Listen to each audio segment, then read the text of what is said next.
दोस्तों नमस्कार, मैं Ajay Kumar Verma AC and ABC. तो दोस्तों आज ना ये हमारे जो चूजे हैं ये हो चुके हैं पूरे तीसरा क्या हाँ चौथा दिन हो गया है दोस्तों। आज चौथा दिन हो गया है और अभी मैं आया हूँ फार्म पे, क्योंकि दोस्तों ये जो चूजे हैं ये अर्जेंटली डालने पड़े थे किसी कारण से। तो आज मैं आप लोगों को दोस्तों पोल्ट्री फार्मिंग से रिलेटेड कुछ बहुत ही बेहतर जानकारी दूंगा, जो कि शुरुआत से ही करना अनिवार्य है। और अगर आप परमानेंटली इस प्रकार से काम करोगे दोस्तों, तो मैं दावे के साथ कहता हूँ कभी भी आपका नुकसान नहीं लगेगा। सबसे पहली चीज़ क्या करना होता है दोस्तों, जिस दिन आपका चूजा आने वाला हो उस दिन आपको एक चाहे आपका कॉन्ट्रैक्ट हो या प्राइवेट हो, दोनों फार्मिंग में आपको सबसे पहला काम करना ये है दोस्तों कि जब कभी भी आपका चूजा आने वाला हो तो आपको सबसे पहले गोला ज़रूर बनाना है दोस्तों, और ब्रूडिंग रूम अब तैयार करना है। क्योंकि दोस्तों अगर आप ब्रूडिंग रूम नहीं तैयार करते हो तो आपको मैं बताना चाहूँगा कि रात के समय पे टेम्परेचर बहुत ही ज़्यादा डाउन जाता है दोस्तों, और जिसकी वजह से आपका जो चूजा है वो एक जगह पे इकट्ठा होना शुरू करेगा और वहीं से उसके अंदर विकलांगता आएगी। देखते ही देखते आप देखेंगे कि चूजा जो है आपका छोटा बड़ा होना शुरू हो जाएगा। इस तरह की बहुत सारी दिक्कतें आएंगी दोस्तों। और आप अगर गोला नहीं बनाते हो, आप सही से टेम्परेचर नहीं देते हो दोस्तों, तब आप एक चीज़ और देखेंगे कि आपके मुर्गे में बहुत ही ज़्यादा वीक बच्चे निकलेंगे। क्योंकि वीक बच्चों का मैं आप लोगों को बताना चाह रहा हूं दोस्तों, मैंने देखा है, ये मेरा पर्सनल अनुभव है कि जब आप चौकोर आप रखते हो और बिना गोले के चूजे डालते हो, आप भट्ठी भी जलाते हो, आप हैलोजन्स भी लगाते हो, लेकिन वहाँ पर बहुत ही ज़्यादा समस्या आती है, जो बच्चे कमज़ोर हो जाते हैं उसकी।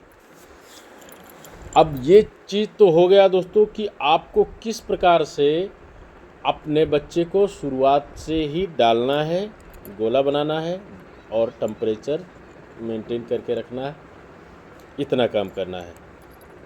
इसके बाद बारी आती है दोस्तों कि ये काम जब हो जाता है इसके बाद आपको क्या करना है।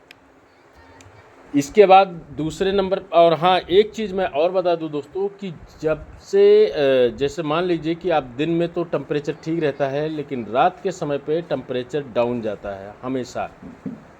तो ये जो टेम्परेचर डाउन जाता है दोस्तों, उसमें आपको क्या करना है कि टेम्परेचर को मेंटेन रखना है। टेम्परेचर की वजह से भी बहुत ही ज़्यादा प्रॉब्लम होती है। आपका बच्चा जो है उठ के फीडिंग नहीं करता है, एकदम सुस्त बैठ जाता है। तो इस चीज़ का ध्यान रखना है कि शुरुआत से ही उसको 90 डिग्री फ़ारेनहाइट तक टेम्परेचर अनिवार्य है।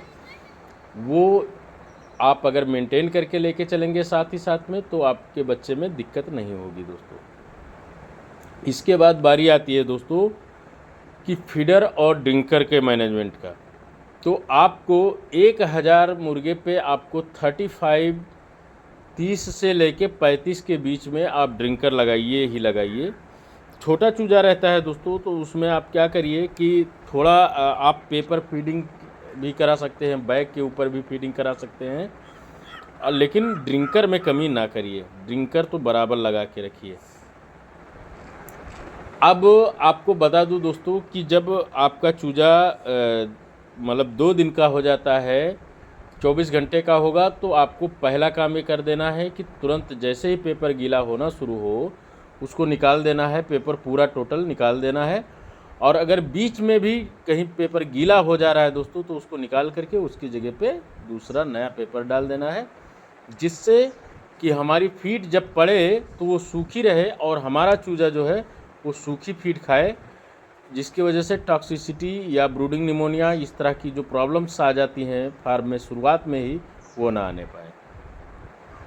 इसके बाद दोस्तों 24 घंटे के बाद में पेपर हटाना है। 36 घंटे के बाद में आपको क्या करना है कि गोले के साइज को थोड़ा बड़ा कर देना है, और 48 घंटा होते होते यानी कि चौथे दिन आपको टोटल गोले को तोड़ देना है दोस्तों, जैसे कि यहाँ पे देख पा रहे हैं, गोले को तोड़ करके और पूरा एक तरफ से इसको कर देना है, मुर्गे को पूरा लंबा सा पूरा खोल देना है दोस्तों, एक साथ में कर देना है। तो ये तो हो गया मैनेजमेंट। भूसी हमेशा 3 इंच 2.5 इंच ही रखें ठंडी के मौसम में दोस्तों। शुरुआत में ब्रूडिंग तक आपको 3 इंच रखना है, इसके बाद आगे जैसे जैसे बढ़ता जाए, उसको एज बढ़ता जाए चूजे का, उस हिसाब से आप जो है भूसी को कम करते जा सकते हो, कोई दिक्कत नहीं आएगी। लेकिन शुरुआत में 3 इंची भूसी ठंडी के मौसम में होना ही चाहिए। अब बारी आती है दोस्तों दवाओं की। तो जैसे ही आपका चूजा आपके पास पहुंचने वाला होता है, तो सबसे पहले काम आपको ये करना चाहिए किसान भाइयों कि आप ना जैसे ही चूजा आ जाए, पहले उसको उतरवाइए, काउंटिंग कराइए, और काउंटिंग करा के फिर एक एक बॉक्स को डालते जाइए, उसको दौड़ाइए, उसमें देखिए अगर कहीं वीक चूजा मिल रहा है या लंगड़ा चूजा मिल रहा है, उसको तुरंत वापस कर दीजिए। इसके बाद आप जो मेडिसिन शुरू होगी, उसमें सबसे पहले आपको जो पहला पानी जाएगा बर्ड को, उसमें आपको देना है गुड़। गुड़ के साथ में आपको मीठा सोडा और हल्दी, इतनी चीज़ें आपको शुरुआत में जैसे ही चूजा आता है देना है। उसके बाद में दोस्तों बारी आती है कि किडनी फ्रेशर की। किडनी फ्रेशर में आपके पास जो चीज़ उपलब्ध हो, अच्छी होनी चाहिए, जो कि काम करना चाहिए फार्म में। ऐसा नहीं है कि हमने चलाया लेकिन उसका रिजल्ट ना आए तो वो कोई मतलब का नहीं है। आप पहली चीज़ नीरी चला सकते हो या नेफिट चला सकते हो, ये सब अच्छी दवाएं हैं दोस्तों, जो कि अच्छे से काम करती हैं और याक वगैरह की समस्या भी नहीं इसके सामने टिकती है। अगर मान लीजिए बाय द वे अभी बहुत ही ज़्यादा प्रॉब्लम हो रही है, जिस चीज़ को देखा जा रहा है उसमें है दोस्तों कि याक नहीं गलता है बर्ड का, जिसकी वजह से बर्ड की चिक्स की मोर्टेलिटी होती है। तो अगर आप देखते हैं कि आप जब पोस्टमार्टम करते हैं तो आँख पे एक छोटा सा गोला टाइप से दिखे, आंखें पीली पीली हों, ऐसा अगर लग रहा है आपको, तो आप एक सेप्ट्रान सिरप करके आता है दोस्तों, जो कि ह्यूमन बॉडी की दवा है, उसको आप चला सकते हो। ये 100 ml 1000 चूजे पे चला दीजिए, याक की प्रॉब्लम ख़त्म कर देगा। याक से जो मोर्टेलिटी हो जाती है वो मोर्टेलिटी नहीं होगी। इसके बाद दोस्तों आपको क्या करना है, एंटीबायोटिक देना है। एंटीबायोटिक में अच्छी एंटीबायोटिक होनी चाहिए जो आपके आसपास में उपलब्ध हो जाए, न्यूडॉक्सफोर्ड हो या जो भी हो, वो चला देना है। इसको अपने को 24 घंटे तक करना है, 2 दिन करना है लगातार। इस तरह से ट्रीटमेंट 2 से 3 दिन करना है। इसके बाद आपको लेना है मल्टीविटामिन। मल्टीविटामिन दोस्तों आप वैसे मैं तो पूरा ठंडक जब तक रहेगा दोस्तों तब तक मेरे फार्मों में A to Z मैं चलाता हूँ। शुरुआत में ही A to Z चला देता हूँ, जिसकी वजह से मैंने देखा है कि बहुत ही ज़बरदस्त मुर्गे में जो इम्यूनिटी की कमी होती है दोस्तों, वो A to Z से बहुत ही तेज़ कवर कर लेती है। तो A to Z पे मुझे बिलीव है। बाकी आप लोग मल्टीविटामिन देना है। अब आपके पास जो भी उपलब्ध हो उसको चला सकते हो, कोई कंपलसरी नहीं है कि आप A to Z ही चलाएं। इसके बाद दोस्तों आप लोगों को क्या करना है कि ये जो आपका मल्टीविटामिन का डोज, ये जैसे ही 3 दिन पूरा होता है, इसके बाद 7वां दिन आ जाएगा। 7वें दिन पे आपको 7 से 8 दिन के बीच में आपको वैक्सीन हर हाल में करना ही करना है। वैक्सीनेशन कर दीजिए।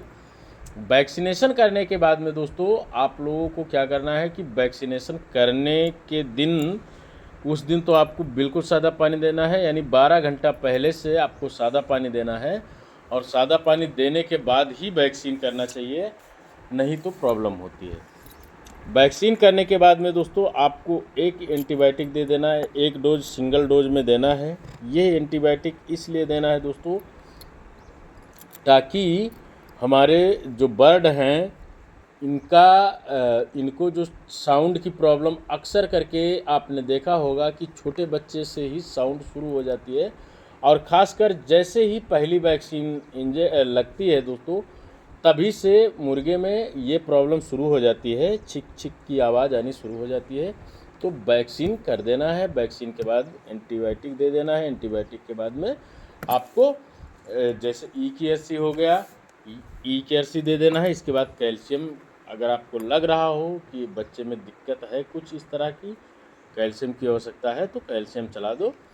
अगर आप प्रॉपर इस प्रकार से आप प्रोटोकॉल को फॉलो कर लेते हो दोस्तों, तो आपके मुर्गे में कोई समस्या नहीं आती है और आपका जो मुर्गा है ये लास्ट टाइम तक बेहतर जाएगा। हाँ, वो अलग की बात है दोस्तों कि इसमें कोई दिक्कत आ जाए, कोई बीमारी आ जाए, वो अलग की बात है। बाकी अगर चीज़ें इस तरह से चल रही हैं तो आपके बच्चे सही से ही निकलेंगे। तो वीडियो बहुत बड़ा हो जाएगा दोस्तों, इसलिए वीडियो को यहीं समाप्त करूंगा और आशा करता हूं कि आप लोगों को वीडियो पसंद आया होगा।